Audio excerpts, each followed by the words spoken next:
What if I told you that following a proven sales framework from your favorite creator or author is actually what's holding you back from closing more deals? In fact, today I'm going to show you the real reason why, even if you follow exactly what the top coaches say, all of your favorite influencers, all of your favorite sales gurus, your close rate will not improve and you will close fewer deals. My name's David and I've been in sales at this point for 12 plus years. I've sold everything from capital fundraising to luxury suits and menswear to enterprise SaaS, coaching programs, agency offers, you name it. And I've helped over 2,000 business owners at this point go from not being able to close at all to some of them even closing above 40 to 50%. By the end of this video, I'm going to show you why listening to your favorite sales coach on the internet is actually probably hurting your ability to close more than it's helping you. All of you will have heard of at least a few of the names that I'm going to bring up now, and I have nothing in particular against any of these guys, but these are the most popular sales coaching people that I know of, and if I don't know of them, they probably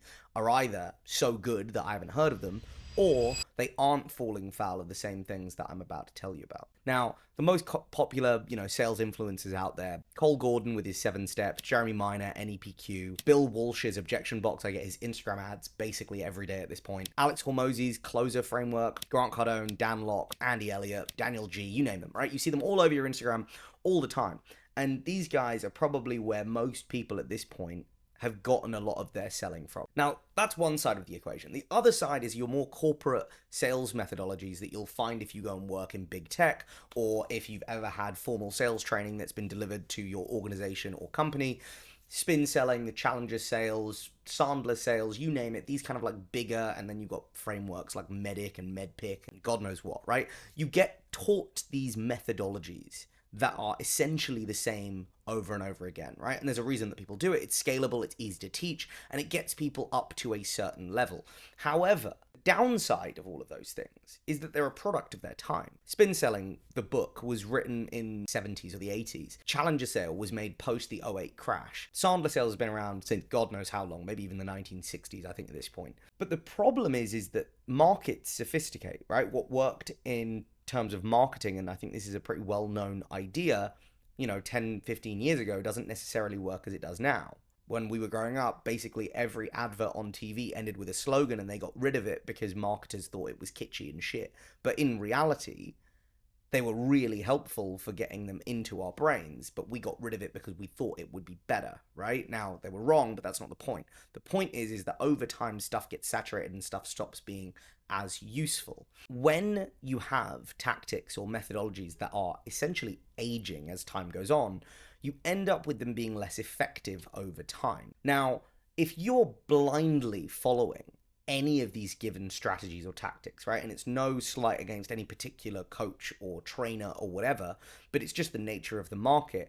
If you follow them blindly, the only thing that happens is you take what you're given and you go, okay, I'm going to apply this, and then I'm just going to work under the premise that it works because he told me it would work. Now, that is fair, but when did that strategy work is an equally important question for you to answer, because if it worked like nobody's business 30 years ago, what's to say it still works now? Well, the issue that most people have is that they don't understand the difference between tactics, methods, and principle. Well, a tactic is something that works right now. It is an example of a method in practice. A method is something that will work for a period of time until a market sophisticates, and a principle is something that underpins both the method and therefore the tactic. For example, a principle in sales is that you should understand psychology because psychology is how people work, and if you understand how people work, then you'll have a better understanding of how to sell. That is a perfectly valid principle.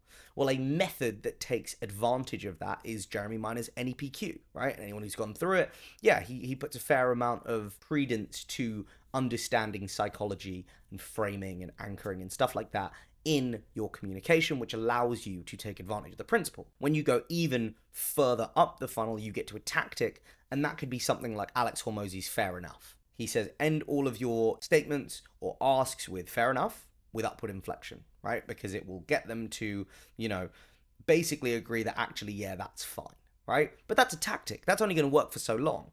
Method, Jeremy Miner's NEPQ, is only going to work for so long until people get accustomed to it and it becomes normal, and then it loses its efficacy. So modern sales coaches, unfortunately, probably more so than even historical sales stuff, their methods and their tactics are getting fatigued way faster because of the nature of how they are teaching.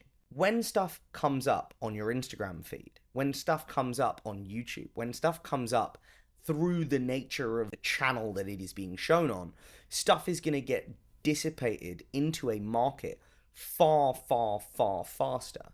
And what would ordinarily, if you think about books like Spin Selling, it was only the people who really wanted to get better at sales who would then read the book, and then they would internalize it, and then they would apply it to their own lives, and lo and behold, you've got one person on a team of 10 who suddenly starts getting really good results. Why? Because that person has to do so much work in order to get the strategies and the methods and the tactics and the principles from their own understanding and, wherewithal to go and read a book about it.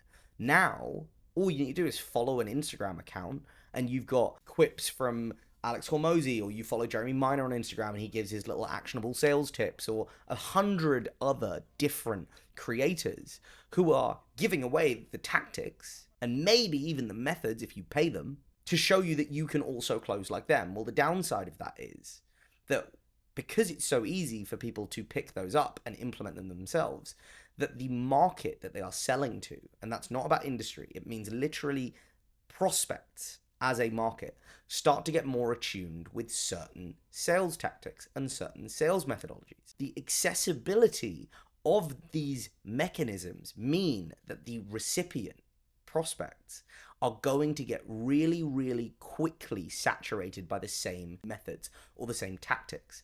So you, as a salesperson, when you think you're being really smart by saying fair enough at the end of every sentence, what you're actually doing is lumping yourself into the same category of everyone else who's seen an Alex Hormozy video and is now doing the same thing.